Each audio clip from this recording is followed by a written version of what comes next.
প্রকৃতির অপরূপ দৃশ্য দেখলে সকাল সকাল মনটাই ভালো হয়ে যায়। সেজন্য সকালে ঘুম থেকে উঠেই তোমাদের কিন্তু আগে আকাশটা দেখে নিই। জানি না তোমাদের কেমন লাগে, তবে আমার কিন্তু খুবই ভালো লাগে। শুভ সকাল বন্ধুরা, তোমাদের সবাইকে অনেক অনেক শুভেচ্ছা আর ভালোবাসা জানিয়ে আজকের ভিডিওটা শুরু করে নিচ্ছি। আর বাংলাদেশের ছোট্ট একটা গ্রাম থেকে আমি তোমাদের সাথে আছি। আমার চ্যানেলের নাম সুমিস ভিলেজ ব্লগ। আর এই চ্যানেলে গ্রাম্য সব কিছু তোমরা পেয়ে যাবে।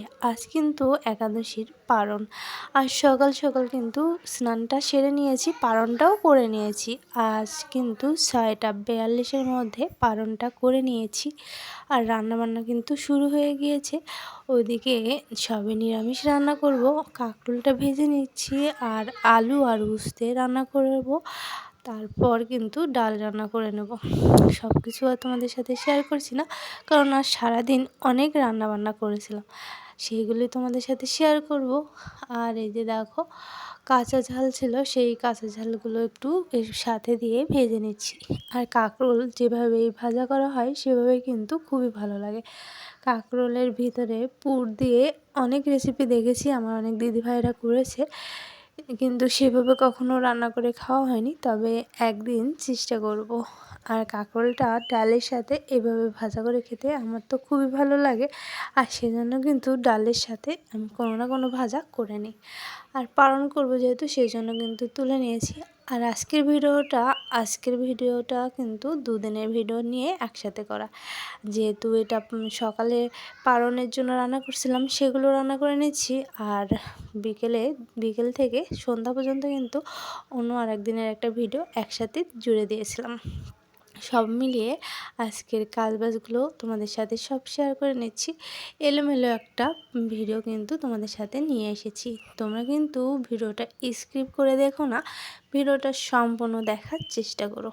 আর এই যে দেখো, কাঁকরোল কিন্তু সব ভাজা হয়ে গিয়েছে। এই একটা কিন্তু একটু কম ভাজা ছিল, সেজন্য কিন্তু এটা একটু বেশি সময় ধরে ভেজে নিয়ে নিলাম। আর এদিকে দেখো, একটু পোড়া পোড়া করে ভেজে নিয়েছি। আর উস্তে আর আলু কিন্তু ভাজা হয়ে গিয়েছিল, ডাল হয়ে গিয়েছে, পালনটা সেরে নিয়েছি। আর এবার কিন্তু ঘরটা ভালো করে ঝাড়ে নিচ্ছি। সকালে বাসি ঘরটা ঝাড় দিয়ে স্নান করা সেরে এসেছিলাম। আর এবার কিন্তু আবার করে ঘরটা ঝাড় দিয়ে নিচ্ছি। ঘর 2-3 বার ঝাড় না দিলে কিন্তু ঘরের মধ্যে ধুলোবালিগুলো পায়ে লেগে যায়। আর তখন বিছানায় উঠলে তখন কিন্তু বিছানায় সব ময়লা হয়ে যায়। সেজন্য ঘরদোর ভালো করে ঝাড় দিয়ে সবসময় মোছার চেষ্টা করি। আজ আর মোছাটা শেয়ার করব না। আজ কিন্তু ঘরটা ঝাড় দিয়ে পরিষ্কার করে নেব। আর তারপরে একদম বিকেলে চলে যাব। আর বিকেলে তোমাদের জন্য একটা নতুন রেসিপি বলো যাই হোক নিয়ে এসেছি, সেগুলোই তোমাদের সাথে শেয়ার করব। আর এই যে দেখতে পাচ্ছ, আমরা কিন্তু ঘরটা ভালো করে ঝাড় দিয়ে নিচ্ছি। ঘরের ভিতরটা এত ময়লা হয়ে থাকে না। আর দেখতে পাচ্ছ, ঘরের একদম সোজাসুজি কিন্তু আমাদের মেন দরজাটা। আর এখন এটা দক্ষিণ দিকে মুখ, পুরো দক্ষিণে বাতাস হলে ঘরের ভিতর কিন্তু পুরো ভরে যায়। আর সেজন্য কিন্তু ঘরের ভিতরে প্রচুর ময়লা হয়ে যায়। সব আসবাবপত্রগুলো কিন্তু ধুলো ধুলো হয়ে যায়। সেগুলো প্রত্যেক দিন একটা ভাঙা ভিজিয়ে ভালো করে মুছে নিই, কারণ ভিজিয়ে নিলে তখন কিন্তু ময়লাগুলো উঠতে সুবিধা হয়। আর এবার দেখো, একদম বিকেলে চলে আসলাম। আর তোমাদের দাদাভাই কিন্তু নারকেলটা ভালো করে কুড়িয়ে দিচ্ছে। আর ওইদিকে বাটিতে গুড় রয়েছে, আর চালগুলো কিন্তু ভেজে গুঁড়ো করে নিয়েছি, সেটা তোমাদের একটু পরেই দেখাচ্ছি। আর নারকেল কুড়িয়ে দিচ্ছে কিন্তু তোমাদের দাদাভাই, সে কিন্তু সমস্ত কাজে আমাকে এভাবেই হেল্প করে। আর এটা কিন্তু চালের গুঁড়ো নাড়ু বানাবো। চালের গুঁড়ি দিয়ে যে নাড়ুগুলো হয়, আমাদের গ্রাম্য ভাষায় কিন্তু ওটা ভুদো বলে থাকি, কিন্তু ওটা নারকেল গুড় আর চালের গুঁড়ো দিয়ে, মানে ভাজা চালের গুঁড়ো দিয়ে কিন্তু ওই নাড়ুটা হয়, সেটাই কিন্তু করব। তাহলে চলো, সব কিছু কিন্তু গোছানো হয়ে গিয়েছে। আর এবার দেখো, গুড়টা কিন্তু আমি ভালো করে জ্বালিয়ে নিচ্ছি। গুড়টা যখন একদম নরম হয়ে যাবে, তখনই কিন্তু ভিতরে নারকেলগুলো দিয়ে দেবো। আর সেভাবে কিন্তু গুড়টা আমি জ্বালিয়ে নিচ্ছি। গুড়টা যখন একদম পাতলা হয়ে আসবে তখনই কিন্তু সব কিছু দিয়ে দেবো। তোমরা নিশ্চয়ই জানো, আর যারা জানো না তারা কিন্তু দেখে নাও, সবথেকে সহজে একটা নাড়ু বানানোর রেসিপি। আর এই যে দেখো, নারকেলটা কিন্তু আমি এবার গুড়ের ভিতরে দিয়ে দিলাম। গুড়টা কিন্তু আমি এমনি চুলোর করে কড়াইতে তুলে দিয়েছিলাম, আর তাপ লেগে কিন্তু গুড়টা একদম জলের মতো হয়ে গিয়েছে। তার মধ্যে এবার দেখো নারকেলগুলো দিয়ে দিচ্ছি। নারকেল দিয়ে ভালো করে কিন্তু আমি ঘুরিয়ে নেব। আর এবার কিন্তু এর ভিতরে চালের গুঁড়িটা রেখে দেবো, মানে ভাজা করা সিদ্ধ চাল ভেজে গুঁড়ি করা। আর সেই গুঁড়িগুলো কিন্তু আমি ভালো করে টুকে একদম নিমালিশ করে নিয়েছিলাম। আর সেই নিমালিশের জন্য কিন্তু এই নাড়ুটা খেতে খুবই নরম আর সফট থাকে, খেতেও কিন্তু দাঁতে বাঁধে না। সেভাবেই কিন্তু করে নেব। এদিকে গুড়টা কিন্তু ফুটে উঠেছে, একটু ফোটার জন্য দেরি করছিলাম, যেহেতু আমার নারকেলটা একটু ঝুনো ছিল, সেজন্য কিন্তু একটু সময় ধরে গুড়ের সাথে জ্বালিয়ে নিলে নারকেলটা কিন্তু সেদ্ধ হয়ে যায়। আর সেটাই কিন্তু করে নিয়েছিলাম। ওইদিকে কিন্তু গুড়টা পুরোই কিন্তু গ্যাজা হয়ে উঠেছে, তার মানে গুড়টা কিন্তু ফুটে উঠেছে, সেটাই তোমাদের সাথে একটু দেখিয়ে নিলাম। আর এবার কিন্তু গুড়ের ভিতরে গুঁড়ি দেওয়ার পালা চলে এসেছে। চারিদিকে দেখতে পাচ্ছ কত সুন্দর গ্যাজা হয়ে ফুলে উঠেছে, তার মানে গুড়টা ফুটতে শুরু করেছে। এতে চাইলে কিন্তু সামান্য একটু জল দিয়েও তোমরা নাড়িয়ে নিতে পারো। তো আমি বেশি জল দিইনি, অল্পই জল দিয়েছিলাম, সেই জল দিয়ে কিন্তু ভালো করে ফুটে উঠেছে। আর এবার দেখো, গ্যাসের জালটা কিন্তু একদম কমিয়ে দিয়েছি, কারণ কমিয়ে না দিলে গুড়টা কিন্তু তলের দিকে লাল হয়ে উঠতে পারে, তখন কিন্তু খেতে তিতো লাগবে। আর এবার দেখো, সেই চালের গুঁড়োটা তোমাদের দাদাভাই অল্প অল্প করে দিচ্ছে, আর আমি কিন্তু ভালো করে নেড়ে নিচ্ছি। এটা আসলে অল্প করে ছিটিয়ে দিতে হবে আর ভালো করে মিশিয়ে নিতে হবে। যতটা ভালো করে মিশানো হবে ততই কিন্তু এই নাড়ুগুলো খেতে খুবই সুস্বাদু মনে হয়। যারা খেয়েছো অবশ্যই কিন্তু কমেন্টে জানাতে ভুলো না। আমি কিন্তু আমার প্রথম এইগুলো বানিয়ে নিচ্ছি। আসলে এর আগে কিন্তু আমি এভাবে কখনো বানাইনি, আর এখানে এসে প্রথম বানিয়ে নিচ্ছি। আমার থেকে কিন্তু তোমাদের দাদাভাই ভালো জানে, সেজন্য সে যেভাবে যেভাবে বলেছে আমি কিন্তু ঠিক সেভাবেই করে নিচ্ছি। আর এই যে দেখো, গুঁড়িগুলো যত সময় না শুকোবে ততক্ষণ কিন্তু এভাবে গুঁড়িয়ে দিতে হবে, আর খুন্তি দিয়ে ভালো করে নাড়তে থাকতে হবে।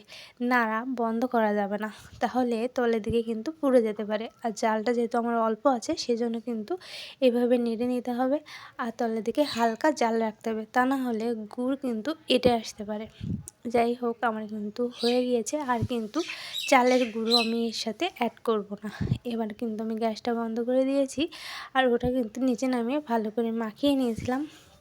আর এই গরম থাকা অবস্থায় কিন্তু এক হাত দিয়ে করে নিচ্ছি, কারণ আমি এক হাতে ভিডিও করছিলাম, ফোনটা হাতে ছিল, সেজন্য কিন্তু আমি এক হাত দিয়ে করে নিয়েছিলাম। যেহেতু গরম, সেজন্য না হাতের ভেতরটা কিন্তু লাল লাল হয়ে যাচ্ছিলো। তবুও এভাবে গরম গরম যদি ভালো করে চেপে চেপে নেওয়া হয়, তাহলে কিন্তু সেই শেপটা ভালো আসে, তা নাহলে ঠান্ডা হয়ে গেলে কিন্তু এগুলো ঝুড়ো হয়ে যেতে পারে। তাই গরম গরমই কিন্তু এভাবে করে নিচ্ছি, আমাদের দাদাভাইও করে নিচ্ছে। এগুলো তুমি যেরকম শেপ সেরকম কিন্তু করে নিতে পারো। কেউ কিন্তু গোলও করতে পারো, কেউ আবার লম্বা করেও করতে পারো। আমি যেহেতু এক হাত দিয়ে করছি, সেজন্য কিন্তু এগুলো একটু লম্বাটে মতো হয়েছে। আর সেগুলো যখন রেখে দেওয়া হবে, তখন কিন্তু ঠান্ডা হয়ে গেলে এগুলো কিন্তু শক্ত হয়ে উঠবে। আর এখন যেহেতু একটু গরম আছে, সেজন্য কিন্তু এগুলো একদম নরমই আছে, তবে যত ঠান্ডা হবে ততই কিন্তু ঝুড়ো হয়ে আসবে। যেহেতু এতে গুড় দেওয়া, সেজন্য না এগুলো একটু চেপে চেপে রেখে তারপর করা উচিত। আর দেখতে পেলে আমার হাতের ভেতরে কতটা লাল হয়ে গিয়েছে। গরমের তাপে কিন্তু হাতের ভেতরটা লাল হয়ে ওঠে, আর সেটাই দেখাচ্ছিলাম। আর তোমাদের দাদাভাইকে বলছিলাম যে হাত দিয়ে চেপে দিতে, তাহলে চাপা থাকলে ওগুলো ঝুড়ো হতে পারবে না, কারণ শুকিয়ে গেলে কিন্তু ঝুড়ো হয়ে যাবে। প্রচণ্ড গরম পড়েছিল, আর এই হাতের ভিতরে গরম গরম চেপে চেপে নিতেও কিন্তু প্রচুর গরম লাগছিল। অবশেষে দেখো, আমার এগুলো কিন্তু বানানো হয়ে গিয়েছে। আর এগুলো যখন শুকিয়ে যাবে, তখন কিন্তু গাটা ওরকম সাদা সাদা মতো হয়ে আসবে। আর এগুলো খেতে কিন্তু খুবই সুস্বাদু। এগুলো এখনও নরম রয়েছে, এগুলো একদিন রেখে দিলে মানে এখন তো সন্ধ্যা মতো হয়ে গিয়েছে, তো পরের দিন সকালে কিন্তু এগুলো একটু শক্ত হয়ে উঠবে। আর শক্ত হয়ে উঠলে কিন্তু সেগুলো খেতে খুবই ভালো লাগবে। যাই হোক, তারপরে সন্ধ্যা রান্নাবান্নার জন্য চলে আসলাম। এদিকে দেখো, আমি কিছুটা বরবটি ছিল সেগুলো কিন্তু কুচিয়ে নিয়েছি, আর ওদিকে কিন্তু রুটি ভাজা হয়ে গিয়েছে। আর এই বরবটি ভাজা দিয়ে রুটি খাবো, সেজন্যই কিন্তু বরবটিটা ভেজে নিচ্ছি। আর ভাত রান্না করেছিলাম গ্যাসে, যেহেতু আমার শ্বশুর শাশুড়ি আর মেয়ে তারা ভাত খায়, সেজন্য তাদের জন্য কিন্তু এটা হয়ে যাবে। আর ওদিকে আমি আর তোমাদের দাদাভাই যেহেতু রুটি খাই, তাতেও কিন্তু হয়ে যাবে, মানে ভাত কি রুটি এই ভাজাটা কিন্তু সব কিছুর সাথে খেতে খুবই ভালো লাগবে। আর ভালো কিন্তু লেগেও ছিল, যেহেতু গাছের বরবটি একদম তাজা। আর আমার ভাজাটা হয়ে গিয়েছে, আমি কিন্তু গামলায় নামিয়ে নিয়েছি। আর এবার কিন্তু তোমাদের সাথে একটা নতুন রেসিপি শেয়ার করব। সেটা হলো, আমার দুটো রুটি বেঁচে গিয়েছিল গত দিনের, সেটা না সকালের দিকে তো করা হয়নি, তাই সন্ধ্যার নাস্তার জন্য রেডি করে নিয়ে এসেছি।